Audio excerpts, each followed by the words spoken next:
अलैकुम dear students. उम्मीद है आप सब खैरियत से होंगे। आज केमिस्ट्री क्लास 10th का हम चैप्टर नंबर 10 जो है इसको स्टार्ट करने लगे हैं। चैप्टर का नाम है जी एसिड्स, बेसिस और साल्ट्स। तो सबसे पहले इस चैप्टर का इंट्रोडक्शन दिया गया है। इंट्रोडक्शन जो है उसको हम स्टार्ट करेंगे कंपाउंड से। कंपाउंड क्या होते हैं इसके मुतल्लिक हमने 9th क्लास में पढ़ा था कि बेसिकली मादा जो है वो दो हालतों में पाया जाता है। एक उसकी प्योर फॉर्म है और दूसरी उसकी इनप्योर फॉर्म। जो मादे की प्योर फॉर्म होती है उसे हम नाम देते हैं सब्सटेंस का, और जो मादे की इनप्योर फॉर्म है उसको हम नाम देते हैं मिक्सचर का। फिर जो प्योर फॉर्म है यानी कि जो सब्सटेंस है, सब्सटेंस ये मज़ीद कितनी हालतों में पाया जाता है? ये हमारे पास मज़ीद दो हालतों में पाया जाता है। एक जो है उसको हम नाम देते हैं एलिमेंट, और दूसरी इसकी जो फॉर्म होती है उसको हम क्या नाम देते हैं जी, कंपाउंड। तो दूसरे अल्फाज में हम कह सकते हैं कि ये जो कंपाउंड हैं ये जो मैटर है उसकी प्योर फॉर्म में कंसीडर होते हैं, प्योर फॉर्म में शुमार होते हैं। अब कंपाउंड्स जो हैं इनको हम दो कैटेगरी में क्लासीफाई कर देते हैं। एक जो है उन्हें हम नाम देते हैं ऑर्गेनिक कंपाउंड्स, और दूसरे जो हैं दूसरी कैटेगरी को हम नाम देते हैं इनऑर्गेनिक कंपाउंड्स। तो याद रखिए कि जितने भी ऑर्गेनिक और इनऑर्गेनिक कंपाउंड्स हैं उनको क्लासीफाई किया गया है तीन ग्रुप्स के अंदर, और वो ग्रुप्स कौन से हैं? एसिड्स, बेसिस और साल्ट्स। यानी जितने भी ऑर्गेनिक और इनऑर्गेनिक कंपाउंड्स हैं वो या तो एसिड्स हैं या बेसिस हैं या फिर साल्ट्स। तो स्टार्ट करते हैं हम पहले एसिड से कि एसिड्स क्या होते हैं। एसिड्स, हमारे पास जो फर्स्ट पॉइंट है वो ये है कि एक मुस्लिम केमिस्ट थे जिनका नाम है जी जाबिर बिन हयान, या इन्हें जाबिर इब्न हयान भी कहा जाता है। जाबिर बिन हयान या इन्हें जाबिर इब्न हयान कहा जाता है। ये जाबिर बिन हयान जो थे इन्होंने तीन एसिड दरियाफ्त किए, तीन एसिड। उनमें से एक एसिड है जी HCl जिसे हम हाइड्रोक्लोरिक एसिड कहते हैं। दूसरा हमारे पास है जी HNO3 जिसे हम नाइट्रिक एसिड कहते हैं, and third one is H2SO4, इसे हम सल्फ्यूरिक एसिड कहते हैं। ये तीन एसिड्स हैं जिनको फेमस मुस्लिम केमिस्ट जाबिर बिन हयान ने डिस्कवर किया था। याद रहे कि जाबिर बिन हयान जो है इन्होंने केमिस्ट्री में बहुत काम किया, जिसकी वजह से इन्हें फादर ऑफ केमिस्ट्री भी कहा जाता है, फादर ऑफ केमिस्ट्री। तो डियर स्टूडेंट, ये हमारे पास पहला पॉइंट है। उसके बाद दूसरे पॉइंट की तरफ चलते हैं।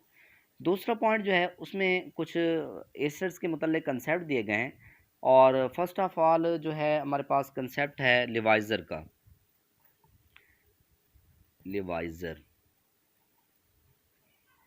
ये लिवाइज़र जो थे इन्होंने 1787 में एसिड्स के मुतल्लिक़ एक कंसेप्ट दिया। एसिड की इन्होंने डेफिनेशन बताई कि एसिड्स क्या होते हैं। तो इनके मुताबिक एसिड जो हैं वो ऑक्सीजन के बाइनरी कंपाउंड्स हैं, ऑक्सीजन के बाइनरी कंपाउंड्स, यानी कि ऑक्सीजन के जो बाइनरी कंपाउंड्स हैं उनको क्या नाम दिया इसने, लिवाइज़र ने एसिड का नाम दिया। अब ऑक्सीजन के बाइनरी कंपाउंड्स का क्या मतलब होता है? देखें जी, जो बाइनरी लफ्ज़ है इसका मतलब होता है कनेक्टेड, जुड़ा होना, ठीक है। तो आप यूँ कह सकते हैं कि ऐसे तमाम कंपाउंड्स जिनके साथ ऑक्सीजन मौजूद हो, जिनकी बॉन्डिंग में ऑक्सीजन मौजूद हो, तो ऐसे कंपाउंड्स को हम क्या नाम देंगे? ऑक्सीजन के बाइनरी कंपाउंड्स। जैसे फॉर एग्जांपल हमारे पास एक एग्जांपल है CO2 की। अब देखें CO2 जो है इस कंपाउंड में ऑक्सीजन मौजूद है, और ऑक्सीजन जो है ये जुड़ी हुई है बॉन्ड के ज़रिए किसके साथ? कार्बन के साथ। तो इसका मतलब है कि कार्बन डाइऑक्साइड जो है ये एक ऐसा कंपाउंड है जिसमें ऑक्सीजन मौजूद है। तो इस कंपाउंड को हम क्या नाम देंगे? ऑक्सीजन का बाइनरी कंपाउंड। अच्छा, इस तरह हमारे पास सल्फ़र डाइऑक्साइड है, इसमें ऑक्सीजन की बॉन्डिंग सल्फ़र के साथ है।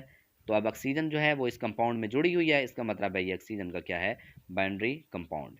तो जितने भी ऑक्सीजन के बाइनरी कंपाउंड्स थे उनको लिवाइज़र ने किसका नाम दिया? एसिड्स का नाम दिया। उसके बाद हमारे पास थर्ड पॉइंट है, लिवाइज़र का जो ये कंसेप्ट था ये ज़्यादा देर बरकरार ना रह सका।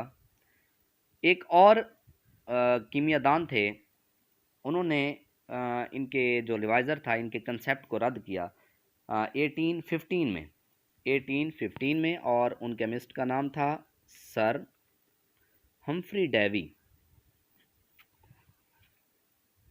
सर हम्फ्री डेवी ये वो केमिस्ट थे जिन्होंने लिवाइज़र के कंसेप्ट को, एसिड के मतलब जो उसका कंसेप्ट था, डेफिनेशन थी, उसको इन्होंने रद्द कर दिया। देखें कोई भी चीज़ है उसको रद्द करने के लिए हमें एक रीज़न की, एक दलील की ज़रूरत होती है। तो हेम्फ्री डेविस साहब जो थे इनके पास भी दलील थी, और वो दलील क्या थी? वो कहते थे कि भाई बहुत सारे कंपाउंड ऐसे हैं जिनके अंदर ऑक्सीजन नहीं है लेकिन उसके बावजूद वो एसिड हैं। जैसे फॉर एग्जांपल HCl है। अब HCl जो है इसमें कहीं पर भी ऑक्सीजन का एटम मौजूद नहीं है, ऑक्सीजन मौजूद नहीं है, लेकिन इसके बावजूद ये HCl जो है ये एक एसिड है। तो उन्होंने जब इस कंसेप्ट को गलत करार दिया तो इसके बदले में उन्होंने अपना एक कंसेप्ट पेश किया। उनका कंसेप्ट क्या था? उन्होंने एसिड की क्या डेफिनेशन की? उन्होंने कहा कि हम एसिड उन अशिया को कहते हैं जिनके स्ट्रक्चर के अंदर हाइड्रोजन जो है वो कंस्टिट्यूएंट के तौर पर, बुनियादी जुज़ के तौर पर मौजूद होती है। यानी एसिड वो तमाम अशिया होती हैं जिनमें हाइड्रोजन बुनियादी जुज़ के तौर पर मौजूद होती है। ऑक्सीजन के बाइनरी कंपाउंड को हम एसिड का नाम नहीं दे सकते। तो ये उनका कंसेप्ट था एसिड के मुतल्लिक। एसिड के साथ साथ उन्होंने बेस के मुतल्लिक भी कंसेप्ट पेश किया। उनका बेस का कंसेप्ट क्या था? तो जी बेस के मुतल्लिक उनका जो कंसेप्ट है वो कुछ इस तरह से है। वो क्या बताते हैं कि बेसिस क्या होती हैं? वो कहते हैं जी जितने भी वाटर सॉल्युबल मेटेलिक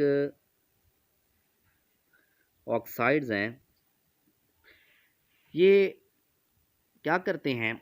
ये जो रेड लिटमस होता है उसको ब्लू में कन्वर्ट कर देते हैं। रेड लिटमस को किस में कन्वर्ट करते हैं? ब्लू लिटमस में। इसलिए जो जितने भी मतलब बेस होते हैं उनकी ये प्रॉपर्टी होती है, एक उनकी खासियत होती है। उनकी खासियत क्या होती है कि वो रेड लिटमस को किस में कन्वर्ट कर देते हैं? ब्लू के अंदर कन्वर्ट कर देते हैं। तो अपना हम्फ्री डेवी के मुताबिक वाटर सॉल्युबल मेटेलिक ऑक्साइड जो हैं इनके अंदर भी यही खासियत है, इसलिए ये क्या है? बेसिस हैं। तो मेटेलिक ऑक्साइड्स क्या होते हैं? देखें जी मेटेलिक ऑक्साइड जो है अगर हम इसको लिखें तो ये दो वर्ड का हमारे पास कम्बिनेशन होता है। एक वर्ड हमारे पास है मेटेलिक और दूसरा जो है वो हमारे पास है ऑक्साइड। मैं लिख लेता हूँ मेटेलिक और दूसरा वर्ड हमारे पास क्या है जी? ऑक्साइड। अब याद रखिएगा कि मेटेलिक जो है इससे मुराद मेटल्स हैं, ऑक्साइड से मुराद ऑक्सीजन की मौजूदगी। तो ऐसा यानी कि कंपाउंड जिसके अंदर मेटल हो और साथ ऑक्सीजन हो उसे हम क्या नाम देते हैं? मेटेलिक ऑक्साइड का नाम देते हैं। इस बात का मकसद क्या है?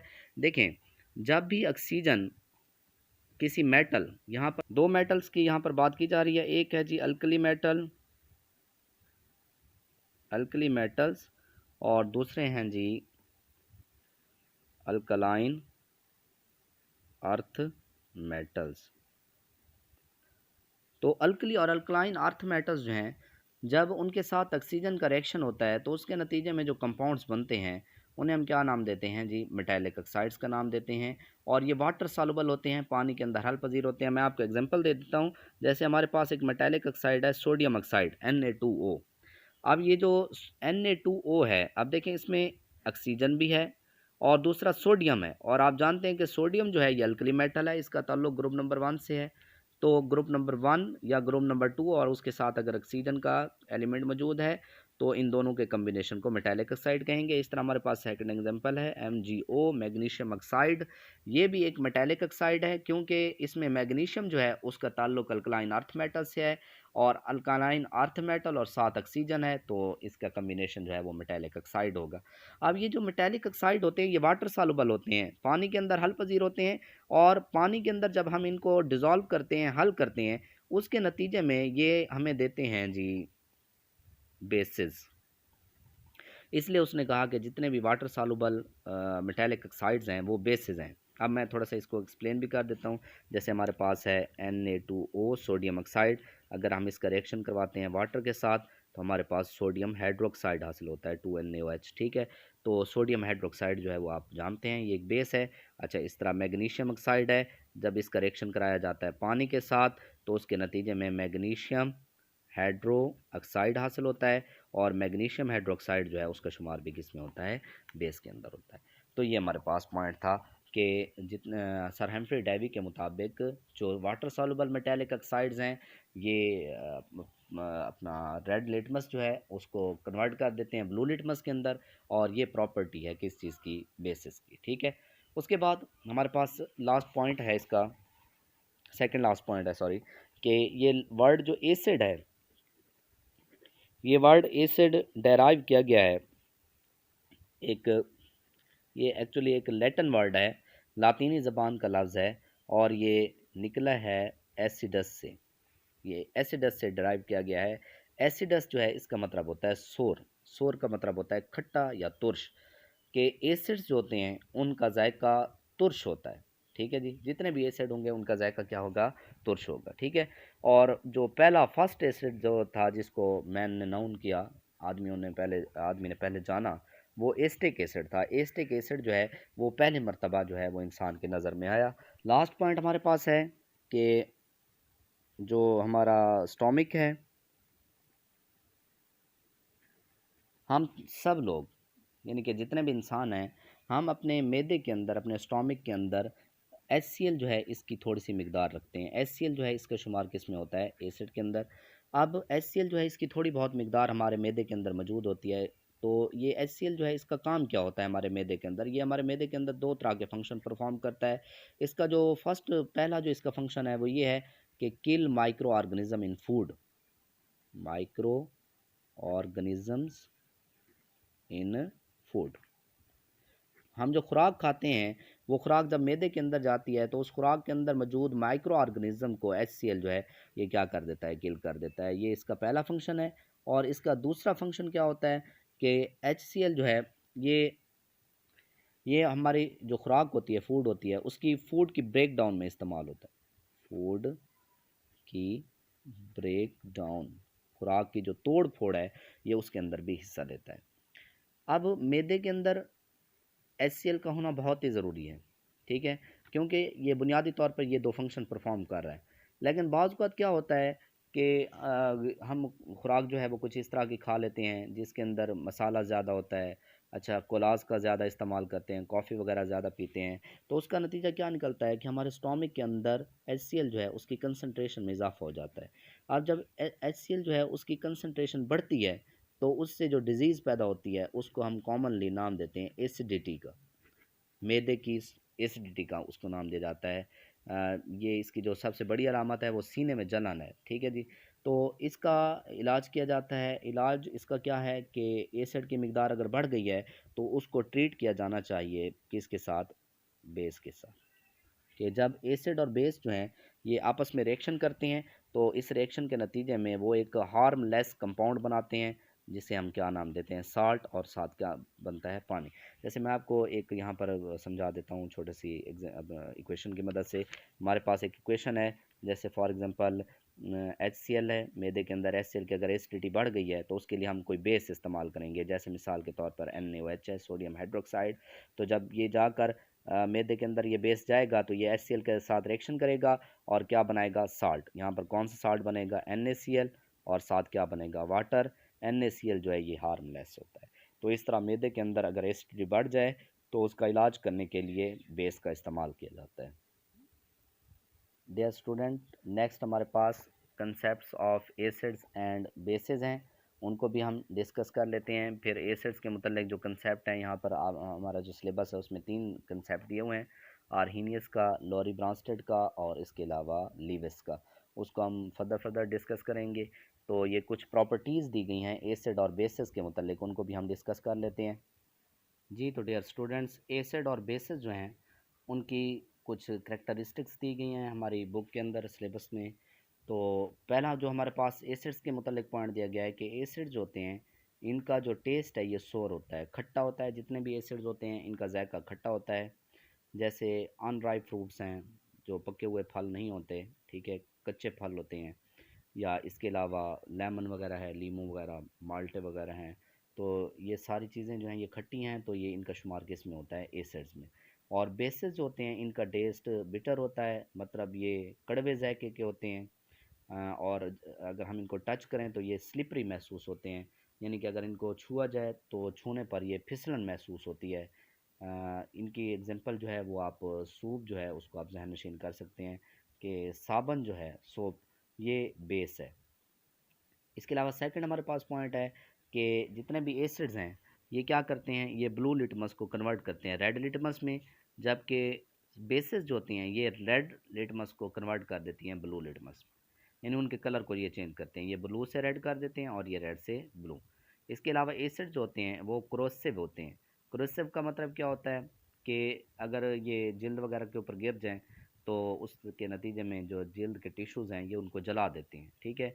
और ये कंसनट्रेटेड फॉर्म में कुरेसिव होते हैं, जो डिल्यूट फॉर्म है उसमें ये कुरेसिव नहीं होते, लेस कुरेसिव होते हैं। इसके अलावा जो बेसिस होती हैं ये सारे तकरीबन नॉन कुरेसिव हैं, ठीक है। लेकिन सोडियम हाइड्रोक्साइड और पोटाशियम हाइड्रोक्साइड के जो कंसनट्रेटेड सॉल्यूशंस हैं ये कुरेसिव होते हैं। और चौथा हमारे पास पॉइंट है कि एसिड्स होते हैं इनके एक्वा सॉल्यूशंस इलेक्ट्रिसिटी को कंडक्ट करते हैं, और बेसिस जो हैं इनके भी एक्वा सॉल्यूशन इलेक्ट्रिसिटी को कंडक्ट कर सकते हैं, क्योंकि जब इनका एक्वा सॉल्यूशन दिया जाता है तो उसके अंदर एसिड और बेसिस जो हैं वो अपने आइंस में तब्दील हो जाते हैं, और हमने पढ़ा है कि आइंस जो हैं वो इलेक्ट्रिसिटी को कंडक्ट करने का ज़रिया होते हैं।